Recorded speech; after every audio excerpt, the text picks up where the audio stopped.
Oui, c'est ça. Aujourd'hui, on traite d'un sujet assez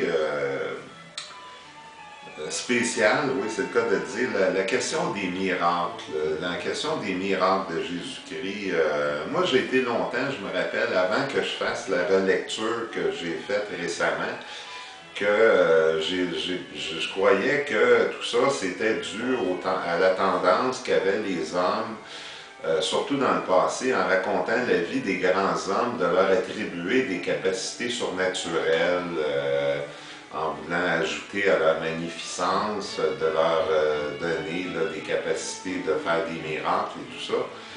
Et, mais il n'y a pas de doute que dans le cas de Jésus, il n'y a pas de doute que dans le cas de Jésus,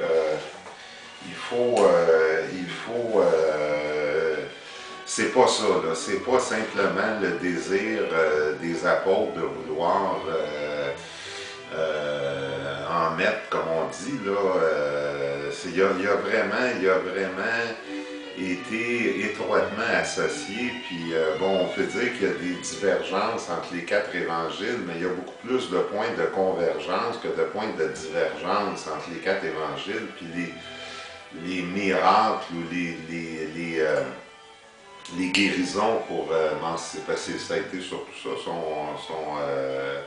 les miracles qu'il a fait, ça a été des guérisons à répétition et que les 4 corroborent en racontant ça de façon un peu différente, chacun dans son style, mais la même chose au même événement à plusieurs reprises. Ça se peut pas que ça, on peut pas, c'est pas simplement des formules pour glorifier une personne, là, ça va au-delà de ça. Si j'avais à faire un parallèle avec quelqu'un qu'on peut peut-être connaître, je penserais au frère André. Je ne vais pas mettre le frère André et Jésus-Christ sur un même pied d'égalité, c'est pas ça évidemment. Mais je veux dire, ça fait pas longtemps, le frère André, c'est au début du siècle qu'on lui attribuait la capacité de guérir les paralytiques et tout ça, puis il y a des dizaines, et sinon des centaines de béquilles là, à l'oratoire Saint-Joseph, à Sainte-Anne-de-Beaupré aussi, là, des gens qui auraient prétendument été guéris. C'est ce qu'on appelle un thaumaturge. C'est ce qu'on appelle un thaumaturge. Fait que le frère André est un thaumaturge et Jésus-Christ était aussi un thaumaturge. Quelqu'un qui avait apparemment cette capacité-là. Non seulement un thaumaturge, mais aussi un exorciste. Un exorciste. Parce que dans ce temps-là, il y a 2000 ans, la science était à l'état de balbutiement, pour ne pas dire pratiquement inexistante. La médecine était à peu près dans le même état. Donc, sauf les petites choses qu'on pouvait guérir avec des plantes et des racines d'arbres ou je ne sais trop quoi. Pour le reste, c'était l'inconnu le plus complet. Et quand on voyait des gens qui étaient atteints de maladies graves à un âge qui n'était pas celui du déclin de la vie, on était porté à croire que c'était attribuable aux démons, que la personne était possédée du démon et tout ça. Donc, regardez, juste pour vous montrer comment est-ce que Jésus-Christ c'était bel et bien considéré comme un exorciste, c'est en Marc un passage comme ça de l'Évangile selon saint Marc. Le soir venu, après le coucher du soleil, on lui amenait tous les malades et ceux qui étaient possédés par des esprits mauvais. La ville entière se pressait à la porte. Il guérit toutes sortes de malades. Il chassa beaucoup d'esprits mauvais et il les empêchait de parler, parce qu'ils savaient, eux, qui il était. C'est de l'exorcisme à l'état pur, ça, là. Donc, fait que c'est ça. Fait que dans ce temps-là, qu'est-ce qui s'est passé réellement? Qu'est-ce qui se passait réellement? On peut se poser la même question avec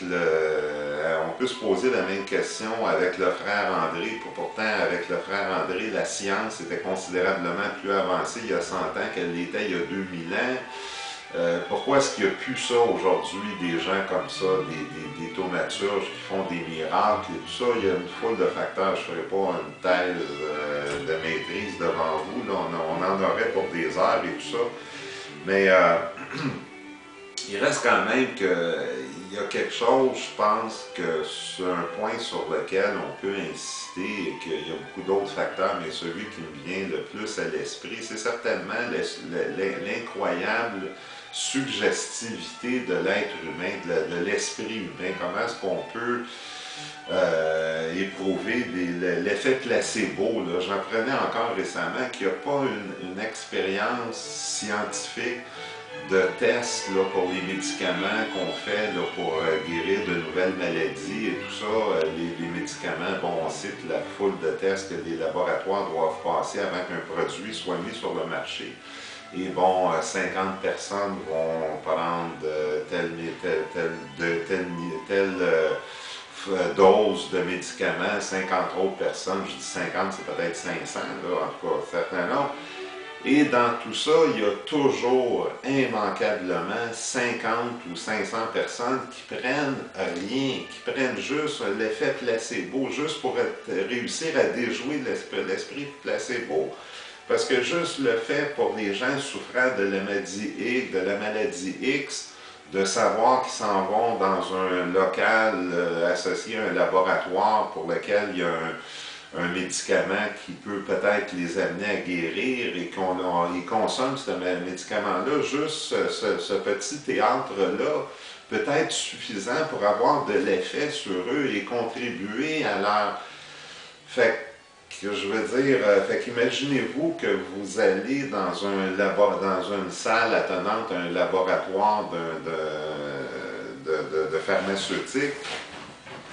Imaginez-vous quand vous vous retrouvez sur une scène dans un contexte beaucoup plus théâtral avec le frère André qui a déjà un immense prestige qui l'entoure et vous vous présentez là que vous souffriez de quelque maladie ou que vous soyez victime de quelque handicap.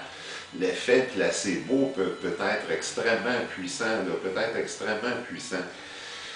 Moi, c'est de la façon que je vois ça, une des façons qu'on peut voir ça et expliquer ça. Et d'ailleurs, vous regardez l'Église, même l'Église aujourd'hui, l'Église catholique romaine, Rome, le Vatican, la papauté, se tient très loin de toutes les manifestations, très loin. Approche avec beaucoup de réserve tout ce qui est miracle et tout ça, parce que ça a créé des spirales qui faisaient en sorte que l'intérêt était tellement porté de façon tellement intense vis-à-vis les personnes Bernadette de Lourdes et tout ça, que ça éloignait du message fondamental, de l'aspect fondamental du message chrétien. Fait que l'Église aujourd'hui, même dans le cas du frère André, j'entendais dans le cas du frère André pour ces soi-disant miracles, bon, puis là, il faut prouver. C'est sérieux, l'Église, on veut lui attribuer certains miracles, il faut les prouver, puis avec des scientifiques, là, des médecins, puis pas n'importe. C'est un véritable procès, j'ai lu des procès-verbaux, c'est un véritable procès où un côté essaie de démontrer que c'est pas le cas, puis l'autre essaie de démontrer, il y a des contre-interrogatoires des experts et tout ça pour vraiment ce genre. Et même une fois qu'on a réussi à démontrer tout ce qu'on dit, c'est que, mettons, la personne A a rencontré le frère André et avait véritablement été diagnostiquée de, je ne sais trop quelle maladie, là, tuberculose ou cancer ou je ne sais trop quoi, qu'on avait un diagnostic fait par un scientifique, pas un scientifique ou un médecin, et excusez-moi, qu'après la rencontre avec le frère André, mettons, que cette maladie-là où les symptômes sont disparus, où on a n'accepte même pas le mot miracle. L'Église catholique romaine n'accepte même pas le mot miracle. Tout ce qui est arrivé dans le cas du frère André, c'est qu'il s'est passé quelque chose d'inexpliqué, c'est tout. On veut, même l'Église elle-même ne veut plus être trop associée à ces choses-là. Donc, écoutez, c'est à peu près ce que je peux dire sur les fameux miracles. C'est sûr, quand on est athée et qu'on ne croit pas au surnaturel, il faut trouver des explications à ça. C'est pas qu'il c'est obstinément d'en trouver, mais je pense que c'est la meilleure lecture qu'on peut en faire, parce que il n'y a pas de doute que c'était pas là question de vouloir glorifier Jésus-Christ en lui attribuant la capacité de faire des miracles. Il y a trop de détails, puis des 4 évangélistes qui voient ça de positions différentes, avec leur façon d'exprimer ça dans un style différent, puis que tout converge. Fait qu'il n'y a pas de doute que Jésus avait cette capacité-là a été un frère André du temps, c'est-à-dire que des gens venant de villages partout venaient le rencontrer pour pouvoir être guéris, et la suggestivité très, très, très élevée de l'être humain a fait en sorte que, ça a été finalement raconté de cette façon-là dans les évangiles.